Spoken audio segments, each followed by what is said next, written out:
Sena like share goda.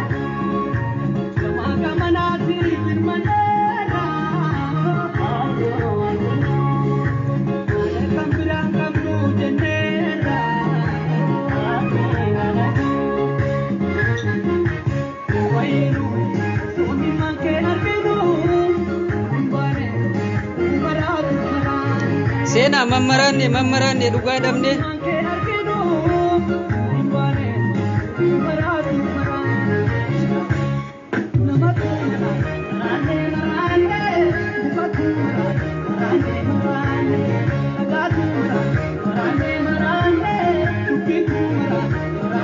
Today my birthday, come to live on Facebook. Say all of you my friend welcome.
Are you ready?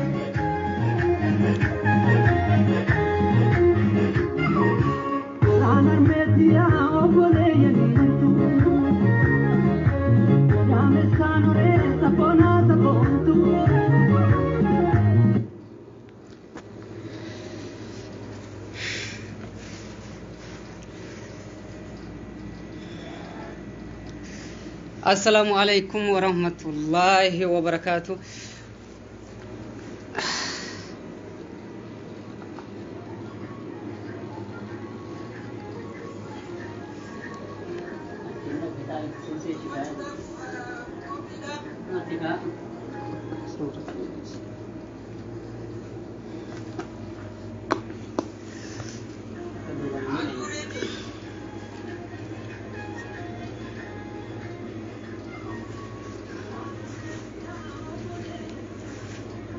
Kota sena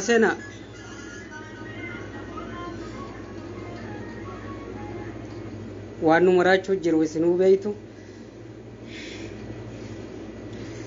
jalqaba dura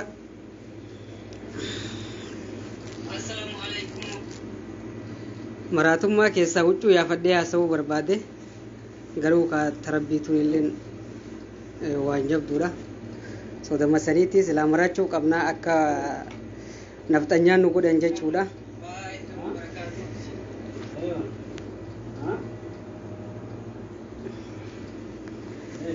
Akkasii hordoftoonni keenya hunduu like share godha.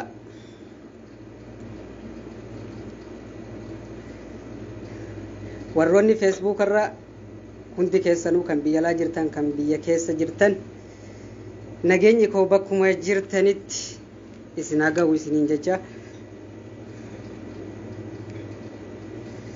Maal isinii fakkaate naftanyoonni Oromoo tuffachuudhaan waan baay'ee haasaa jiru. Kaan miidiyaa uguraa jiru. Kana hunda Oromoota miliyoona 50 dura dhaabbatanii waan agar salphina ganaa nama godhuuf dubbachuun waan baay'ee nama gaddisiisu. Shimallis guddichi ilkaan kalada uummata miliyoona 50 dura dhaabbatee kaan Rabbi isinirraa fudhatee kaan qilintoo hidhaa jira qallitti yoo jedhu baay'ee nama dhagahama. Warri biyya alaa jirtan hundi keessanuu uummata biyyaa dammaqsanii kakaasuun dirqama nurra jiru. Qeerroo qofaan hiriira baa osoo hin jenne abbootiin keenya gabareen hundi warri biyya alaa jirtan bilbilaa fi maaliif gadi hin baane? Hiriirri yoo kan adeemsifamu taate har'a booda Oromoon hundi bakka jiru gabbayee hiriira adeemsisuu qaba. Wareega lubbuu qaalii kafaluun barbaachisaadha. Bilisummaan dhiiga malee hin dhufu jechuudha.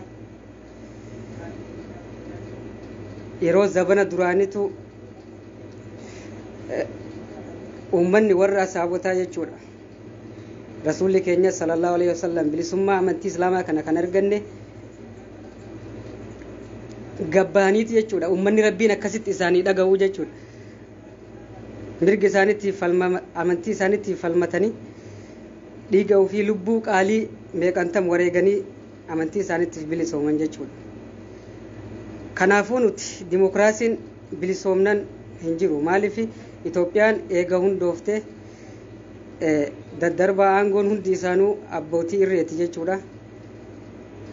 Kanaafuu warri biyya alaa jirtan hundi keessanuu bilbiltanii biyya keessan abbootii keessan gabaree keessan hunda kakaasuun mirga keessa dirqamaa jechuudha. As kennee buna walitti dhuyna bismillah. Numa nyaanna haga jirru numa nyaanna numa dhuyna ganu keessa baatu jechuudha. Kanaafuu bakka jirtanii hundi keessan qabsoo finiinsa tuffii nafxanyaan nurraa qabu kana irra ooluu qabna. Akkasii obboleeyyan tiyya share like godha. Waan baay'ee nama gaddisiisu jechuudha.